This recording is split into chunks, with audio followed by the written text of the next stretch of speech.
자, 여러분들 계속해서 계정 과목별 회계 처리 유동자산 편을 학습해 보도록 하겠습니다. 자, 제가 앞서 말씀드린 것처럼 강의 이 배정 자체가 최소 한 문제에서 한 두 문제 정도 출제되게 될 수 있게끔 제가 이 파트를 나눠놨거든요. 그렇기 때문에 여러분들 지금 보는 이 유동자산편 4교시 내용도 최소 한 문제에서 한 두 문제까지는 출제가 된다라고 생각하시면 되세요. 그 중에 조금 중요한 게 매출채권이랑 대손회계인데 한번 내용을 살펴보도록 하겠습니다.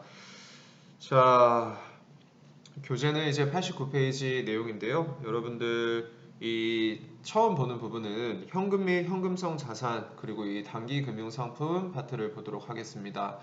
자, 일반적으로 현금 및 현금성 자산이라는 것은 여러분들이 생각하는 그 일반적인 캐시, 현금도 현금이지만 회계에서는 현금과 거의 동일한 성격이 있다라고 한다면 현금 및 현금성 자산이라고 분류한다라는 게 핵심이에요. 그래서 조금 쉽게 출제가 된다라고 한다면 다음 중 현금 및 현금성 자산이 아닌 것은 이런 식으로도 나오니까 여러분들이 구분을 하실 수 있어야 된다라고 생각하시면 되십니다.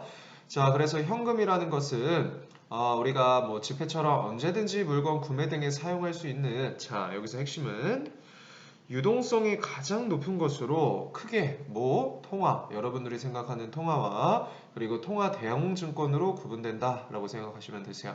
그래서 일반적으로 우리 회계에서 통화 대형 증권에서 가장 많이 보이는 것들이 수표라고 생각하시면 되시고, 우리가 흔히 회계 원리에서는 수표 이퀄 현금, 물론 선일자 수표는 제외한다, 이런 식으로 여러분들이 학습을 하셨겠지만 하나하나 자세하게 살펴보면 일반적인 수표 같은 경우에는 현금 대용으로 사용이 가능하기 때문에 일반적으로 통화 대용 증권이라고 우리가 부르고, 뒤에 이제 정의가 나오니까 간단하게 언급만 해드릴게요.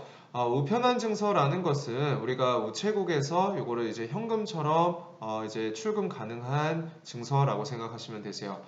지금처럼 뭐 카카오페이라든지 이런 것들이 발달되기 전에는 뭐 거래처에서 결혼을 한다, 또는 뭐 거래처에 대금을 지급한다, 직접 가서 갖다 주기에 조금 어려우니까 우체국 가가지고 이 우편한 증서를 발급을 받습니다. 그 말은 이 우편한 증서를 그 지급받는 자가 우체국으로 간 경우에 즉시 돈으로 출금이 가능한 것을 우편한 증서라고 할 수가 있어요. 그래서 예를 들어서 제가 뭐 거래처 사장님 결혼식에 직접 찾아가 뵈야 되는데 그게 어려워가지고 우편한 증서 10만원짜리를 그 사장님한테 보냈다. 그러면 그 사장님은 그 우편한 증서 10만원짜리를 근처 우체국에 방문하셔가지고 즉시 현금처럼 출금할 수 있다라고 생각하시면 됩니다. 자, 그 다음에 당연히 뭐 만기가 도래한 어음이라든지 채권 이자표라든지 이런 것들은 즉시 현금으로 지급이 가능하고, 배당금 지급 통지서도 마찬가지죠. 여러분들 요즘 뭐 주식 많이 해보셔서 아시겠지만 요즘에는 증권회사로 즉시 배당금이 입금이 되지만 배당금 지급 통지서로 내가 이제 수령을 해서 실제 이거를 받아오겠다라고 한다면 그 배당금 지급 통지서도 우리 통화 대용 증권처럼 실제 사용이 된다라고 생각하시면 되십니다. 자, 그리고 현금이 아닌 항목들을 기억하시는 게 여러분들 정답을 맞추시는 거겠죠. 우표라든지 수입인지라든지, 수입인지라는 것은 여러분들이 뭐 정부에서 이제 뭐 허가 사업을 한다라든지 뭐 등록 사업을 한다라든지 이럴 때 나라에 돈을 내야 되는데 그것을 실제 현금을 내는 것보다도 이 수입인지를 구매해서, 수입인지 우표처럼 되어 있습니다. 그 수입인지를 허가증에 붙이면은 정부에서 그걸 보고 우리 정부에 돈을 냈구나, 이런 식으로 사용을 할 수 있다라는 거야. 근데 여러분들 이 수입인지를 보통 우체국에서 구매를 하는데 이 우체국에서 구매한 이 수입인지를 실제 현금처럼 사용을 할 수는 없고, 당연히 아까 이야기 드렸던 허가 사업이라든지 등록 사업에 신청할 때 신청 수수료로 사용을 할 수 있기 때문에 이거를 현금, 즉 통화 대용 증권이라고 보긴 어렵다라고 생각하시면 됩니다.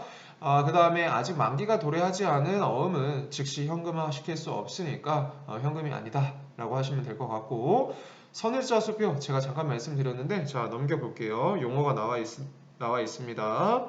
나머지는 다 읽어보시면 될 것 같고요. 자, 6번 봐보세요. 실제 저는 지금 아직 돈이 없어요. 돈이 없고 뭐 내일 모레 입금할 것을 전제로 해가지고 지금 수표를 발행을 할 수가 있는 겁니다. 그러한 선을자 수표라는 것은 지금 당장 현금화가 될 수는 없고 제가 2, 3일 후에 입금하는 시점에 즉시 현금화 되는 것이기 때문에 약간의 기간차가 있다라는 거야. 그렇기 때문에 일반적인 수표라는 것은 통화 대용증권이라고 하지만 선일자 수표라는 것은 우리가 현금이라고 볼 수 없다라고 생각하시면 되십니다. 근데 여러분들 뭐 이 용어 정의 잘 보시면 되겠지만 이게 제 강의를 들은 사람들 이거 절대 틀리지 않아요. 왜? 뭐 제가 강의를 잘한다라기보다는 제가 앞서 오리엔테이션 때도 제 소개를 했었는데 제 이름이 김선일 세무사잖아요. 그죠? 저는 현금이 아니다. 이런 식으로 기억하시면 유치하지만 이렇게 기억을 하시는 게 좋아요. 저도 이게 예전에 수험생일 때 좀 헷갈리더라고요. 그래서 저도 이런 식으로 기억을 했고 시험 문제 나오면 맞추시는 게 중요합니다. 어쨌든 그런 식으로 기억하시면 될 것 같고요. 자, 요구불 예금이라는 것은 여러분들 뭐 참고해서 읽어보시면 될 것 같고 이렇게 뭐 실무 기출 확인 문제가 중간중간 있는데 여러분들 실제 손으로 분기 한번 해보시고 직접 프로그램에 한번 입력을 해보시는 것도 좋을 것 같습니다. 자, 그 다음에 현금성 자산. 자, 이것도 우리 시험에서 굉장히 자주 출제가 되는 건데 이런 현금성 자산이라는 것은 아까 이야기했던 현금 및 현금성 일단 현금, 통화 및 통화 대용증권처럼 즉시 현금처럼 사용할 수는 없지만 현금성 자산이라는 것은 자, 어떻게 실제 거의 현금과 유사하다라는 거야. 현금과 유사하다라는 거지 현금은 아닙니다. 그렇기 때문에 어떠한 요건이 있는데 자, 만기가 취득일로부터 3개월 이내. 자, 주의하셔야겠죠. 시험에 굉장히 많이 출제가 되는 건데 자격증 시험에 단골로 출제가 되는 건데 우리가 보통 회계에서는 그 기한을 계산을 할 때 회계기간 말로부터 이제 기간을 체크하는데 요 현금성 자산만 유일하게 어떻게 만기가 취득일로부터 3개월 이내인 경우에 현금성 자산이라고 한다. 그래서 그 밑에 있는 박스에 있는 것들이 만약에 만기가 취득일로부터 3개월 이내인 경우에는 현금성 자산으로 분류하고 그렇지 아니한 경우에는 현금성 자산이 아니다 라고 생각하시면 됩니다. 자, 그 박스 한번 보시고 용어 해설도 한 번쯤 읽어보시면 좋을 것 같아요. 자, 그 다음에 단기금융상품이라는 것은 일반적으로 현금성 자산보다는 즉시 현금화시키기는 조금 어렵다라고 생각하시고 단기금융상품의 그 단기의 기준은 아까 이야기 드린 것처럼 어떤 기준? 회계기간 말로부터 1년 이내인 것을 단기금융상품이라고 한다. 자, 2번 주의할 점이라고 해서 현금성 자산은 취득일을 기준으로 만기가 3개월 이내고 단기금융상품은 회계기간 말 기준으로 1년 이내이기 때문에 이 기준점이 다르다라는 게 포인트예요. 그래서 여러분들 우리 객관식 시험에 굉장히 자주 출제되니까 조금 번거롭다라고 하더라도 이 정도는 암기해 주셨으면 좋겠습니다. 자, 이론 기출 확인 문제를 통해 가지고 여러분들 내용을 한번 확인해 보시면 될 것 같고 실제 현금과 부족이라는 것은 실무에서 많이 사용하는 건데 여러분들 이론 시험에서는 많이 출제가 안 되는데 간단하니까 한번 내용만 보도록 하겠습니다.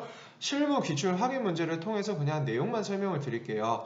자, 12월 1일 날 내가 이 장부상 현금보다 실제 현금이 2만원 적은 것이 발견됐다. 무슨 말이냐면 예를 들어서 장부상 지금 현재 잔액은 100만원인데 실제 현금을 카운팅 해보니까 98만원 밖에 없대요. 그러면 장부 금액을 줄여줘야겠죠. 장부 금액을 줄인다. 대변의 현금 2만원을 제외하고 차변 계정 과목을 어떤 계정 과목으로? 현금과 부족이라는 임시 계정 과목입니다.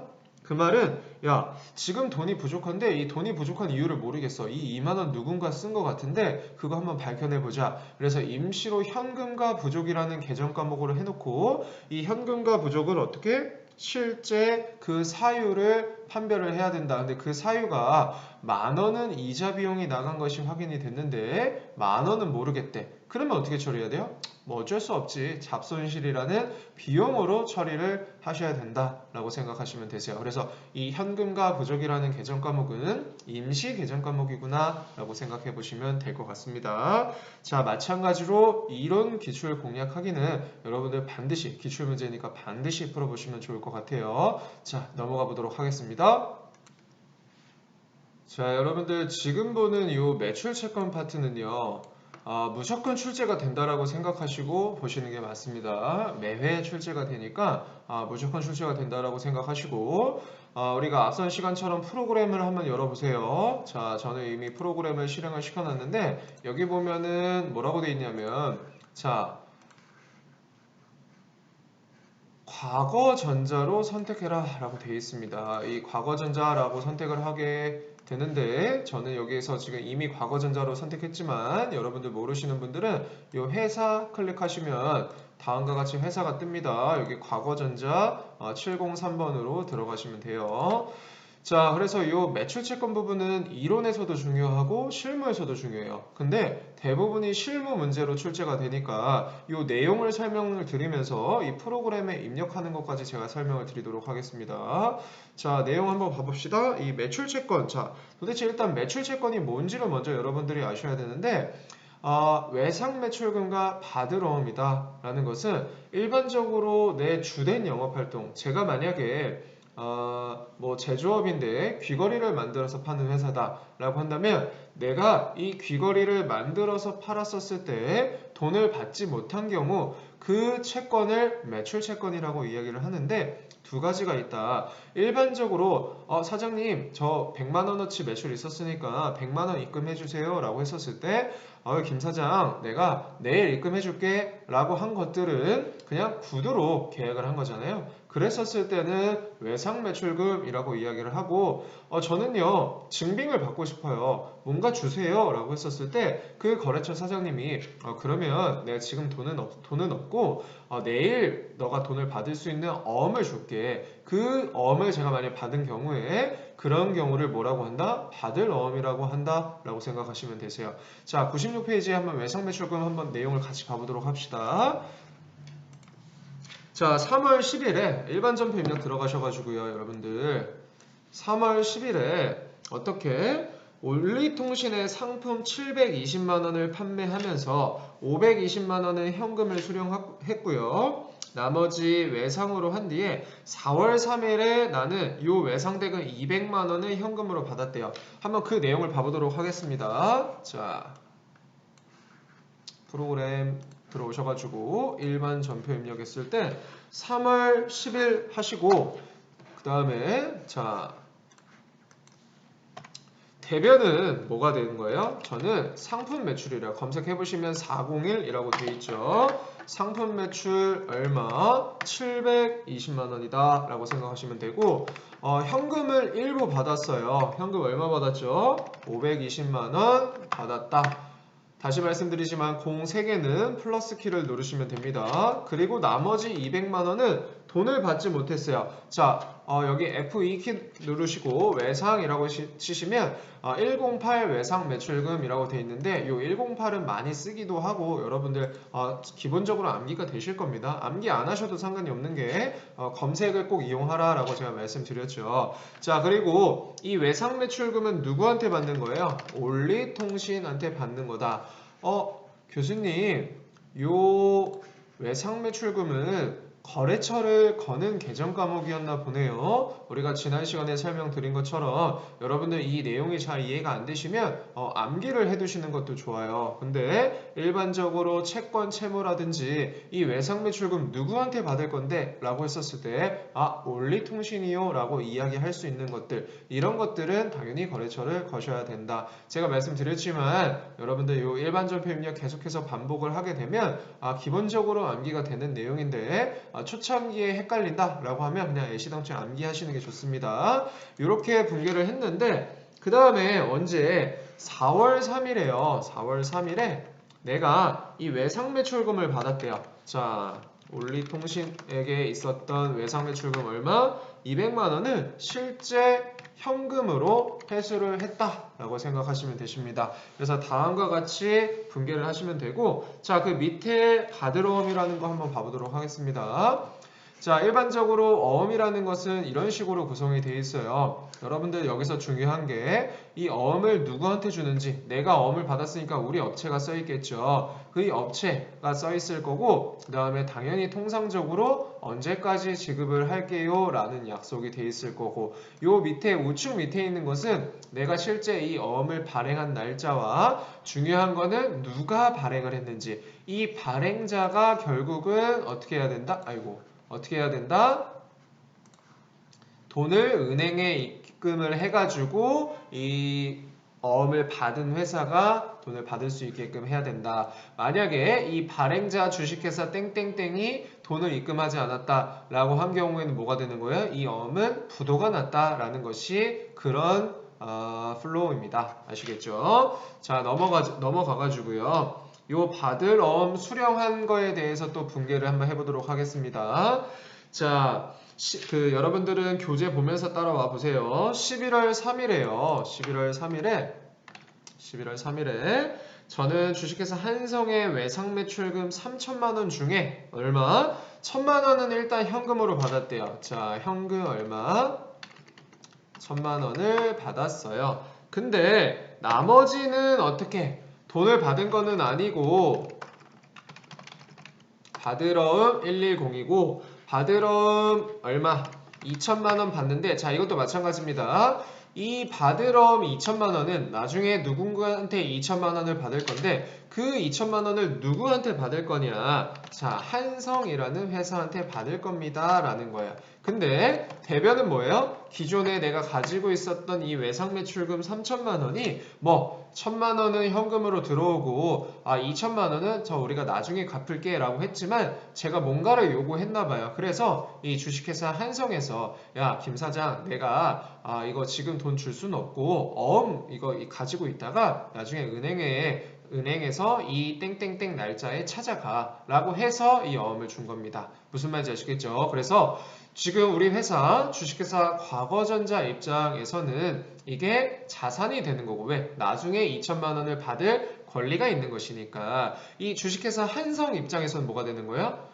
지급해야 할 의무가 있으니까 이게 받으러움이 아니야. 지급어음이다 라고 생각하시면 됩니다. 자, 참고하시면 될 것 같고, 자, 그 다음에 교재 밑으로 내려가셔가지고 이러한 어음을 어떻게 관리를 할 거냐. 당연히 일반적으로는 이 어음의 만기가 된다라고 한다면 아까 작성되어 있는 은행에 가가지고 저 이런 어음 있거든요. 이 어음 돈으로 주세요 라고 했었을 때 은행이 바보가 아니죠. 그냥 공짜로 그런 일을 하지 않습니다. 일반적으로 수수료를 발생을 시키는데 그 수수료는 어떻게? 이게 일반적인 매출 활동과 관련된 것이다 보니까 일반적인 판매비와 관리비, 즉 800번대 수수료 비용으로 처리를 하시면 됩니다. 자, 분기를 같이 한번 따라와 보도록 할게요. 12월 3일에 만기가 도래해서 거래은행에 내가 이걸 추심 의뢰했대. 은행에 내가 이 어음을 주고 돈을 받는 그 작업 자체를 추심이라고 하고, 이 추심을 의뢰해가지고요. 받으러음이 나갔어요. 내가 가지고 있었던 받으러움 어디 거였죠? 주식회사 한성 거 가지고 있었던 2천만 원이 없어지고요. 실제 돈이 들어오는데 얼마? 20만 원을 차감한 나머지 금액이 어디에? 보통예금으로 들어왔다. 자, 20만 원을 차감했으니까 얼마죠? 1980만 원이 될 거고, 나머지는 수수료인데, 자, 여러분들 저는 이제 831이라고 기억하고 있지만 여러분들은 그냥 수수료라고 하면 500번대부터 해가지고 984번까지 있는데, 일반적인 요 어음의 추심과 관련된 수수료는 몇 번대로 하면 된다? 그 수수료 비용 800번대로 하면 된다. 831로 거시면 되는 거야. 무슨 말인지 아시겠죠? 자, 이런 식으로 정리하시면 되고, 마찬가지로 교재 또 넘어가셔가지고 받으러움 배서라는 게 있는데, 일반적으로는 내가 만기까지 가지고 있다가 은행에 의뢰를 하면 수수료 비용 발생이 돼가지고 나머지 금액이 우리 회사에 입금되는 그런 과정인데, 이 배서라는 건 조금 특이한 상황이에요. 제가 지금 당장 돈이 급해. 항상 모든 기업에서 제일 중요한 거는 유동성 관리인데 이 현금이 얼마 보유하고 있는지, 즉시 내가 외상대금을 그 제 시간에 지급을 할 수 있는지, 그것이 가장 중요한 것이 이 기업의 과정이다라고 생각하시면 되시는데, 이 받으러 온 배서라는 건 이런 거죠. 내가 다른 회사에 외상대금이 있어가지고 그 외상대금을 갚아야 되는 상황이 생겼어요. 예를 들어서 오늘 날짜로 외상대금을 갚아야 된다. 근데 지금 현재 내가 가지고 있는 돈이 없어요. 했을 때 내가 이 지금 그 우리 회사 그 총무팀에 물어보니까 당장에 돈 현금은 부족하대. 근데 이제 그 총무팀장이 저한테 이런 이야기를 하는 거죠. 대표님, 저희가 어음은 있어요. 이거 나중에 받을 어음이거든요. 요거 한번 가서 제시 한번 해보세요. 그래서 그 외상대금을 지급하는 거래처한테 가서 이런 얘기를 하는 거죠. 사장님, 제가 지금 현금은 없는데요. 현금은 한 이 정도 있고 나머지 이거 어음이 있거든요. 이 어음 뭐 내일 모레 제가 받을 수 있는 어음이에요. 요 어음 가지고 은행 가시면은 현금처럼 교환할 수 있어요. 근데 이 거래처에서 오케이 할 수도 있고, 귀찮고 그냥 현금으로 가지고 오세요 라고 할 수도 있고, 일반적으로 뭐 신용이 그 보증이 되어 있는 회사다라고 한다면 오케이 알겠습니다, 그럼 어음이라도 주세요 라고 하는 경우가 있는데, 그렇게 어음이 넘어가는 경우, 자 아까 우리가 어음 봤잖아요. 이 약속 어음에 여러분들 보시면 아시겠지만, 예를 들어서 우리 회사가 지금 주식회사 A다 라고 하고 발행자가 주식회사 B다 라고 해볼게요. 지금 우리 거래처는 주식회사 C예요 라고 했었을 때, 지금 이 어음에는 주식회사 A 기화라고 되어 있을 거 아니에요. 제가 주식회사 B와 거래해서 받은 어음이니까. 근데 이 어음을 주식회사 C한테 준대요. 그랬었을 때 이 주는 작업을 어떻게 해야 된다? 지금 이 어음에는 주식회사 A 기하라고 되어 있지만 저는 주식회사 C한테 넘겼어요 라고 하는 작업이 뭐가 되는 거다? 지금 여러분들이 보고 계시는 이 받을 어음 배서다 라고 생각하시면 되세요. 그래서 일단 이 분기를 한번 볼게요. 내용은 어렵지 않습니다. 자, 언제? 10월 20일 날 포항수산에 지급할 외상매입금을 내가 갚았대요. 자, 251 외상매입금이고 포항수산한테 돈을 갚아야 된대. 얼마? 500만 원을 갚아야 되는데 지금 제가 당장에 현금은 얼마만 있어요? 문제에서 200만 원만 있다라고 이야기를 했습니다. 그리고 나머지 돈을, 자 여러분들 여기서 주의하셔야 됩니다. 내가 가지고 있었던 뭐 받을 어음인데, 이 받을 어음을 누구한테 받는 돈이에요? 이 포항수산이라고 쓰시면 틀립니다. 어디한테 받는 거니까 서강전자한테 받아서 이 받을 어음이 있었지만 이 권리를 누구한테 넘겨주는 거야? 포항수산한테 넘겨주는 겁니다. 자, 그래서 여러분들이 제일 많이 실수하는 게 요 거래처 등록에 포항수산이라고 하는 경우가 있는데, 아까 제가 얘기했던 거 한번 생각해 보세요. 그 어음에는 주식회사 A 기아라고 돼 있고 발행인은 누가 돼 있어요? 주식회사 B라고 돼 있었기 때문에 요 지금 체크한 박스 여기에는 뭐라고 기록을 해야 된다? 주식회사 B라고 기록을 하셔야 된다라는 거예요. 아시겠죠? 자, 그 다음에 자, 받을 어음의 할인. 자, 이것도 중요해요. 시험에서 많이 출제가 됩니다. 자, 두 가지 분류가 있는데 첫 번째로는 이런 거예요. 자, 어음의 할인이라는 건 마찬가지로 만기까지 기다리면 되는데, 수심 신청하면 되는데 내가 만기까지 기다릴 수가 없어서 은행이랑 거래를 하죠. 일반적인 거래가 이겁니다. 어음의 배선은 일반적으로 많이 일어나진 않아요. 이 어음의 할인 거래가 많이 발생이 되는데, 첫 번째로는 이 어음, 내가 가지고 있던 어음 있잖아요. 은행한테 그냥 떠넘기는 거야. 무슨 말이냐면 내가 지금 돈이 없으니까 돈 좀 주세요 하고 이 어음을 은행한테 주는데, 이 은행한테 줄 때 이 어음과 관련된 나의 모든 권리를 포기하는 거야. 그러면 그 나중에 혹시 부도가 나더라도 나한테는 책임이 발생이 된다 안 된다? 안 된다. 권리와 의무를 전부 다 은행한테 넘기는 거야. 그렇다라는 것은 은행이 바보가 아닌 이상 이거에 따른 수수료를 발생시킬 텐데 굉장히 수수료가 세다라고 생각하시면 되시고, 두 번째 거래는 이거예요. 일반적으로 은행에서는 그 어음을 떠넘기는 어음을 난 받고 싶어 하지 않아요. 왜? 리스크가 있기 때문에. 그래서 은행은 그 어음을 그냥 담보로 돈을 빌려주는 경우들이 일반적이에요. 그래서 두 번째로는 차익 거래인데, 은행은 그 책임을 떠안지 않습니다. 어떻게? 너 만약에 혹시 이 부도가 나면 네 책임이야. 난 이 어음 받고 싶지 않아. 그냥 난 이 어음을 담보로 어떻게 한다? 돈을 빌려주는 것뿐이다 라는 거야. 그래서 이 두 가지의 회계 처리가 완전히 다른데 한번 회계 처리 한번 봐보도록 하겠습니다. 자, 첫 번째 거래 9월 5일 날요. 9월 5일 날 여러분들 교재 봐보세요. 거래처 고대 주유소로부터 한번 내용 같이 볼까요? 제품을 내가 매출하고 받으러 온 500만 원이 있었대요. 근데 이 거래은행 기업은행에 할인을 했다. 자, 한번 내용을 볼게요. 매각 거래로 처리한다라고 했었으니까 내가 가지고 있었던 어떤 받으러음, 자, 받으러음 누구한테 받으러음이었죠? 고대 주유소 얼마? 500만 원이 없어지면서 은행한테 떠넘긴 거죠. 그러면서 돈이 얼마 들어왔어요? 보통액은 20만 원이 차감되고 들어왔다. 자, 주의하실 거. 아까 추심을 의뢰했을 때 발생된 수수료는 일반적인 판매 관리비라고 했는데 여기에서는 이 받으럼을 판 거잖아. 은행한테. 그러면서 손실을 본 거잖아. 그렇기 때문에 뭐라고 해야 되는 것이냐면 자, 매출 채권 처분 손실이라는 별도의 계정 과목을 잡으셔야 된다. 그래서 추심과는 계정 과목이 다르다라는 것이 포인트야.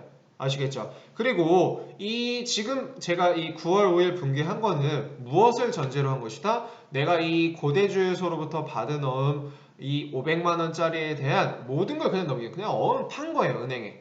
20만 원 수수료를 받으면서. 아시겠죠? 자, 그 다음에 밑에 차익 거래 봐볼게요. 12월 10일 분기입니다. 12월 10일 분기고요. 자, 내가 가지고 있었던 복잡 회로에서부터 받은 받으러움 1000만 원이 있었는데 이것을 내가 거래은행인 국민은행에게 할인을 했대요. 하지만 이 국민은행에서는 이 복잡 회로에서 받은 1000만 원짜리 어음을 사간 건 아니고요. 그냥 어떻게 하겠다? 나는 돈을 그냥 빌려준 거죠. 얼마? 1000만 원을 빌려주게 된 셈이 되는 거예요. 그랬었을 때 여기에서 내가 가지고 있었던 복잡회로에서 받은 어음 1000만 원을 없애는 게 당연히 아니겠죠. 어떻게 해야 된다? 그냥 나는 은행에 돈을 빌린 거다. 어떤 은행? 국민은행에 1000만 원을 빌린 분계로 해야 되는 것이고 차변은 내가 보통예금이 얼마 들어왔어요? 950만 원 들어왔고 나머지 이건 뭐가 되는 거야? 내가 차입하면서 발생된 뭐예요? 이자 비용이 발생이 된 것이다 라고 생각하시면 되세요. 그래서 어음의 할인이라는 거는 두 가지 종류인데 일단 이 어음의 할인을 어떻게 했는지 은행과의 거래 내용이 중요하다. 첫 번째, 은행이 그 책임과 의무를 다 가지고 즉 이 어음을 내가 팔았다 라고 한다면 내가 당연히 수수료 비용이 들 텐데 그 수수료 비용을 수수료 비용이라고 분기하는 것이 아니라 내가 이 매출채권을 팔아서 손실을 보는 거니까 분계 자체도 매출채권 처분 손실이라고 분계를 하시면 되는 것이고 지금 두 번째 이 차익거래라는 것은 어떻게 분계를 하시는 것이다? 내가 이 어음을 담보로 돈을 빌려온 것에 불과하니까 이 돈을 1000만 원 은행에 빌려온 것이다. 그래서 1000만 원 빌린 걸로 처리하고 나머지 금액만큼은 어떻게 처리하면 된다? 돈을 빌리면서 발생된 비용이니까 이자 비용이라고 생각하시면 됩니다. 이거 여러분들 굉장히 많이 나오는 거니까 반드시 보셔야 됩니다. 자, 넘어갈게요.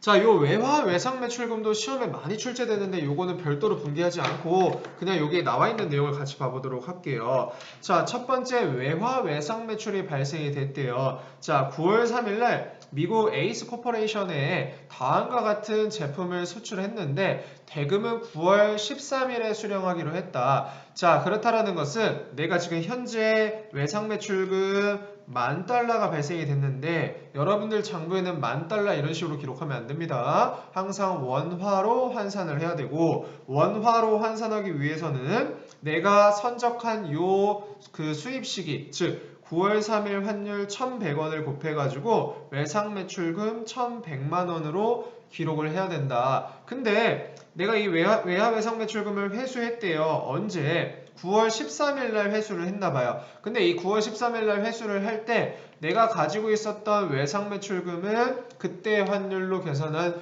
1,100만 원이 없어질 텐데 실제 들어왔을 때 환산한 금액은 환율이 올랐기 때문에 1,150만 원이 됐다. 그 말은 다른 이유 때문에 내가 돈 번 건 아니고 환율 차이 때문에 돈을 벌었기 때문에 뭐라고 기록을 하셔야 된다? 외환 차익이라고 기록을 하셔야 된다. 자, 여러분들 프로그램에 직접 입력하실 때는 9071에 외환 차익이라는 계정 과목이 있어요. 만약에 내가 환율이 떨어졌다라고 한다면 당연히 손실을 볼 건데 그 손실은 다른 이유 때문에 손실을 본 건 아니고 환율의 차이 때문에 손실을 본 거고 그거는 외환 차손으로 기록을 하시면 됩니다. 아시겠죠? 그래서 요거는 우리 이론 문제에서 출제도 많이 되고 실무에서도 출제가 굉장히 많이 돼요. 그러니까 지금 우리 이번 수업 시간 때 한 내용을 반드시 기억하셔야 한 문제는 맞출 수 있다라고 생각하시면 됩니다. 그리고 우리가 아까 잠깐 이야기했던 건데 내가 만약에 이 어음을 은행에 제시를 했는데 그 어음을 지급한 회사에서 돈을 안 줬어. 은행에 입금을 안 해놨어. 그럼 뭐라고 했죠? 그 어음은 부도가 난 것이다 라고 이야기했고 그런 계정 과목이 있습니다. 내가 그때 당시에 이 실무기출 확인 문제 한번 같이 봐보세요. 내가 이 어음을 은행에 제시를 했는데 이거 야 부도 났대 라는 통보를 받았다 라고 한다면 어떻게 기록을 해야 된다? 부도 어음과 수표 라고 기록을 하고 이것도 마찬가지로 어떤 어음이 부도가 났는지 어떤 수표가 부도가 났는지 확인해야 되기 때문에 반드시 거래처를 거셔야 된다라는 것까지 알고 계시면 될 것 같아요. 자, 그래서 여기까지 여러분들 잘 정리하시고 무조건 출제가 되는 내용이니까 리마인드 꼭 하신 다음에 이 실무 기출 공략하기를 풀어보시면 될 것 같습니다. 자, 그러면 정리하시고 다음 시간에 뵙도록 하겠습니다.